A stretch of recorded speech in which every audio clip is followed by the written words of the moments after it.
Hello friends, welcome to this session. This session is part of a 10-minute a day series for the JIB exam और इस video में हम Indian economy Indian financial system इसके module सी का chapter 25 का एक important topic that is shadow banking इसे discuss करने वाले हैं। तो is this topic really important from the exam point of view, कितना डेप्थ में इससे क्वेश्चंस आते हैं, किस तरह के क्वेश्चंस आते हैं, ये सारे क्वेश्चंस इस पर्टिकुलर टॉपिक से रिलेटेड इस वीडियो में आंसर किए जाएंगे। So please stay tune till the end and if you are preparing for the JAIIB exam you should know कि प्रीवियस ईयर क्वेश्चंस एंड उनसे derived most important topics and MCQs आपके बहुत अच्छे से help कर सकते हैं आगे जो एग्जाम आने वाला है उसके ट्रेंड को समझने के लिए। तो इसका एक बढ़िया पीडीएफ हमने बनाया है which you can download by clicking the link given in the description of this video.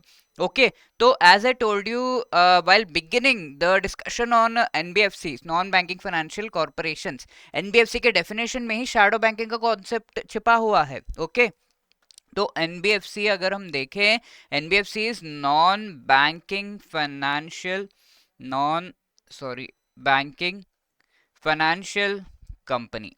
ठीक है, ये हमें पता है। अब नॉन बैंकिंग का मतलब ये होता है कि ये बैंकिंग रेगुलेशन एक्ट के अंडर नहीं आता, which means RBI can not directly regulate it. Next, financial का मतलब होता है फिर भी ये बैंक रिलेटेड, बैंक के जैसा जो एक्टिविटीज है वो सारे करता है, राइट। तो it takes deposits, it gives loans, advances, investments करता है। तो ऐसे केस में it is performing bank like functions but it is not being completely regulated by RBI. ठीक है, तो this is something which is called shadow banking essentially. इसको detail में अब जानते हैं। ठीक है, तो एनबीएफसीज एंड फाइनेंशियल इंस्टीट्यूशंस जो बैंक लाइक एक्टिविटीज कर रहे हैं, अब बैंक की बात करें तो आरबीआई उनको रेगुलेट करने के लिए, टाइट करने के लिए है, बट अगर हम एनबीएफसीज की बात करें तो कुछ भी रेगुलेशन खास इसके ऊपर नहीं है। तो दैट इज वाई जो वो बैंक लाइक एक्टिविटीज कर रहे हैं वो अनरेगुलेटेड वे में हमारे इकोनॉमी में अपने कॉन्सिक्वेंसेस को लेकर आ रहा है। तो ऐसे केस में that is called shadow banking, even though the banking is done, it is under shadow या फिर it is not under the regulation. ठीक है, तो रेगुलेशन की जो लाइट है उससे एस्केप कर रहा है, so it is called the shadow banking, right. तो that is the thing, this is the concept of shadow bank. I hope इसका जो क्रूड मीनिंग है वो आपको समझ में आ गया होगा। Now let's dive into it further. The financial stability board ने, जो कि एस्टैब्लिश किया गया है by the RBI, shadow banking का एक बढ़िया सा जो है फ्रेज दिया है। ये फ्रेज आपको याद रखना, अगर ये फ्रेज याद हो गया तो शैडो बैंकिंग का कॉन्सेप्ट आपको याद हो जाएगा। Credit intermediation without regulation. ठीक है, चार वर्ड्स आपको याद रखने हैं, तो इससे आपका शैडो बैंकिंग का कॉन्सेप्ट एकदम क्लियर हो जाएगा कि it is acting like an intermediate. ठीक है, like banks are the financial intermediaries, we know about it. Although banks का मेन फंक्शन क्रेडिट प्रोवाइड करना, लोन प्रोवाइड करना, एडवांस प्रोवाइड करना है, but it provides various other activities also, para banking activities भी हैं। तो ऐसे ही अगर हम एनबीएफसीज की बात करें तो bank like activities, they are providing credit and they are intermediaries in this regard, but this is being done without any regulation. तो कंपोनेंट्स क्या है शैडो बैंकिंग के? Bank like activities like maturity transformation, taking deposits, giving loans, ये maturity का variation and उसके basis पर margin जो आता है वो इनकम कमाना, क्रेडिट रिस्क को ट्रांसफर करना, फाइनेंशियल लिवरेज जो है प्रोवाइड करना। Credit risk transfer is when ever loan is being provided, और कई बार ऐसा होता है कि कोई एक एंटिटी है जिसने कोई इन्वेस्टमेंट किया है बट उससे लग रहा है कि इस पर जो प्रॉफिट है वो उसे सही टाइम पे सही क्वांटिटी में प्रोवाइड नहीं हो पाएगा। ऐसे केस में he is covering up his loss by transferring the credit risk. ठीक है, तो क्रेडिट के ऊपर जो लोन इसने दिया हुआ है, जो पैसे इसने दिए हुए on the investment, he wants to see कि उस पर उसे लॉस ना हो। तो ये किसी बैंक को कह देता है कि अगर मुझे लॉस होगा तो आप प्लीज कंपनसेट कर दो, एंड नहीं होगा तो अच्छी बात है, I will pay you some fees. तो बैंक फीस के लिए ये चीज कर देता है। तो वैसे ही एनबीएफसी ऑल्सो डू। ठीक है, कि अगर लॉस 100 रुपीज का हो रहा है तो this NBFC will transfer 100 rupees to this particular person. ठीक है, तो इस तरीके से उसका जो रिस्क है वो तो कवर अप हो गया and bank has got its commission. तो इस तरीके से तो मोस्टली ये पैसे देने नहीं पड़ते, that is the thing. Financial leverage, जहां पर थोड़ा सा जो है पैसे आपके पास है एंड उसके बेसिस पर आप बहुत सारे लोगों को गारंटीज, बैंक गारंटी हो गया या फिर आप कुछ और चीजें प्रोवाइड कर रहे हैं, so that is called the financial leverage and you are performing the business. जैसे मोस्टली एनबीएफसीज करते क्या है, बोरोइंग करते हैं एंड फिर आगे लेंड करते हैं, तो ये लिवरेज हो गया। ठीक है, कि बोरोइंग आपने कितना किया है एंड उसके बेस पर आपने लेंडिंग कितनी करी है। ओके, तो टोटल बोरोइंग का हम लेंडिंग नहीं कर सकते, थोड़ा तो हमें रिजर्व, थोड़ा बहुत सेफ्टी के लिए रखना रखना होता है इवन दो मैंडेटेड और नॉट, तो रिमेनिंग पार्ट जो है लिवरेज प्रोवाइड करता है। तो कितना बोरो किया, कितना लेंड किया, कितना प्रॉफिट अर्न किया, कितना पैसे में खेल रहे हैं, दैट इज द लिवरेज। तो this is being, all of this are bank के एक्टिविटीज, तो these are being performed by the NBFCs. अब फंडिंग, सिक्योरिटाइजेशन, सिक्योरिटी लेंडिंग हो गया, रेपो ट्रांजैक्शन, ये सारी चीजें किए जाते हैं। सिक्योरिटाइजेशन इज जो भी लोन्स होते हैं बैंक्स के पास, उनके ऊपर सिक्योरिटीज इश्यू करना। We have a very good idea about this, ठीक है। तो लोन पोर्टफोलियो है, अब ये लोन के ऊपर मुझे पैसा आएगा, 100 रुपीज़ के लोन्स दिए हैं, 110 रुपीज़ आएगा, तो इसके ऊपर सिक्योरिटीज इशू कर दिए, 10 पीपल को 10 रुपीज़ का बॉन्ड्स दे दिया, और फिर इनको कहा कि ईच पर्सन को आपको 1 1 रुपये का प्रॉफिट मिलेगा, या फिर ½ रुपये का प्रॉफिट मिलेगा, इस तरीके से, ठीक है। तो थोड़ा प्रॉफिट खुद बैंक ने रखा, बाकी ये बॉन्ड्स देते। अब ये दिए क्यों है बॉन्ड्स, ताकि 10 10 रुपीज़ तो पैसे तो इसके वापस आ जाए, जो पैसा लोन में फंसा हुआ है वो पैसा वापस आ जाए, इसके लिए।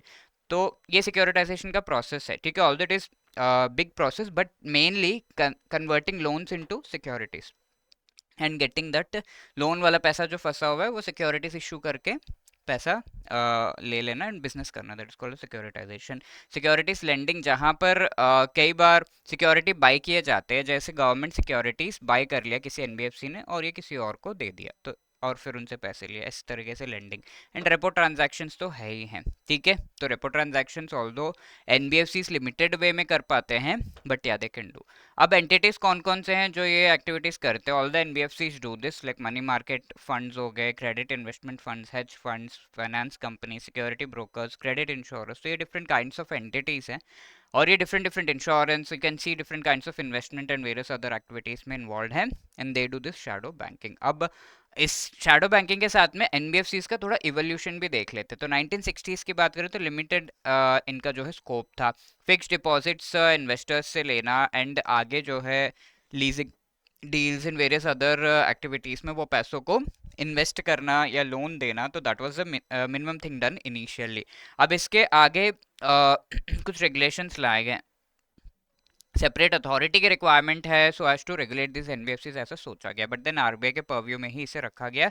एंड आगे हम देखेंगे कि डिफरेंट एनबीएफसीज को रेगुलेट कैसे किया जाता है। तो आरबीआई एक्ट जो इसका चैप्टर 3 भी है, इस चैप्टर के थ्रू, इस इंट्रोडक्शन के थ्रू, इसमें वेरिएशंस के थ्रू एनबीएफसीज को रेगुलेट किया जाता है आज के डेट में, and this happened back in 1960s। अब इसके अलावा 1970s में जेम्स एसराज स्टडी ग्रुप को बैठाया गया था बाय आरबीआई। अब एक इश्यू ये आता है कि चलो रेगुलेशन तो थोड़ा थोड़ा कर लेंगे, बट यहाँ पर अगर जो भी लेट से 100 रुपीज इसको डिपॉजिट्स में मिल रहे हैं and it is giving all the 100 rupees as loan and इस तरीके से काम कर रहा है, तो फिर अगर इसका पैसा वापस नहीं आया तो हाउ विल इट पे on the deposits, how will people withdraw जो भी डिपॉजिट उन्होंने दिया है।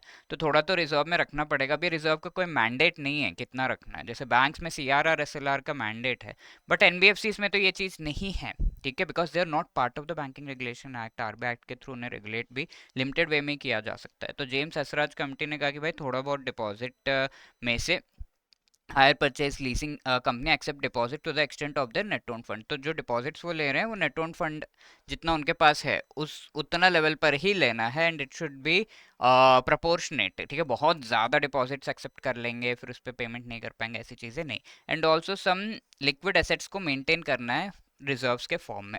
अब 1980s 90s में बहुत सारे एनबीएफसीज एस्टैब्लिश हो गए थे, ठीक है, अराउंड 7,000 थे 1981 में, 92 में 30,000 तक एनबीएफसीज एस्टैब्लिश हो गए थे। तो there is need for regulation, ये चीज़ तो वेरी क्लियरली समझ में आ रही है। तो we came up with the committee called the AC Shah committee in 1992। तो कंपलसरी रजिस्ट्रेशन नॉर्म्स क्या होंगे, रूल्स क्या होंगे, इससे रिलेटेड रिकमेंडेशंस इसने दिए। And major thing that was done was changes किए गए आरबीआई एक्ट में 1997 में, चैप्टर 3B 3C 5 इनमें वेरिएशंस करके और भी ज़्यादा एनबीएफसीज को रेगुलेट करने से रिलेटेड पावर्स आरबीआई को दिए जाने लगे। 2016 में गवर्नमेंट ऑफ इंडिया ने एफडीआई ऑटोमेटिक रूट के थ्रू वेरियस एनबीएफसीज में अलाउ किया। तो these were the changes and this is the evolution, ठीक है। अब ये क्वेश्चन आपके लिए है, which among the following committees related to recommendations with respect to NBFCs. Please let me know the answer of this question in the comment section, and this question was asked in the previous session के NBFCs के conditions क्या है as per RBI. तो RBI में variations 97 में जो किए गए थे उसके हिसाब से आरबीआई से इसकी सर्टिफिकेट ऑफ रजिस्ट्रेशन कुछ एनबीएफसीज को आरबीआई से लेना होगा, यस एब्सोल्युटली, एंड उसका मिनिमम, उनका जो मिनिमम नेट ओन फंड है वो एटलीस्ट 2 करोड़ रुपीस हो। तो दिस इज द थिंग। तो इस तरीके से ये दोनों ही स्टेटमेंट सही है, that is why C will be the right answer. And if at all you are requiring कि सर मैम हमें प्लीज़ थोड़ा हेल्प कर दीजिए with respect to our preparation, थोड़ा कंफ्यूजन हो रहा है, बुक से पढ़ा नहीं जा रहा है, इतने बड़े बड़े बुक्स कैसे। तो we are there for you and we have come up with wonderful courses. So I would like to recommend this master course, जो कि कॉम्प्रहेंसिवली पूरा सिलेबस ऑफ जेआईबी एग्जाम को कवर कर रहा है for all the 4 components and even for individual components, individual papers के लिए भी आप मास्टर कोर्स ले सकते हैं। तो ये मास्टर कोर्स को ऑप्ट करके आप कॉम्प्रहेंसिवली कंसेप्ट क्लासेस, आपको शॉर्ट रिकॉर्डेड वीडियोस प्रोवाइड किए जा रहे हैं, सारे टॉपिक्स को उसमें कवर किया गया है।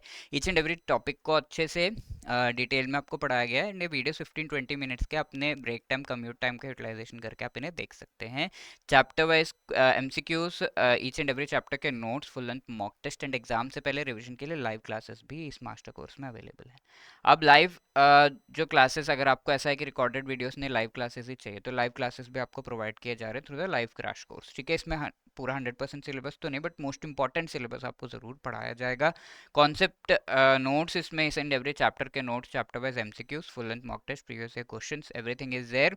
And validity of this one is 6 months. इसका 8 एंड 12 मंथ्स के दो वेरिएंट्स हैं। अब JIB 80 and JIB 75 code use करके 80 and 75% का डिस्काउंट भी अवेल कर सकते हैं। If you have any other queries, call us on this number और drop a mail at hello@edutap.co.in. Thank you so much.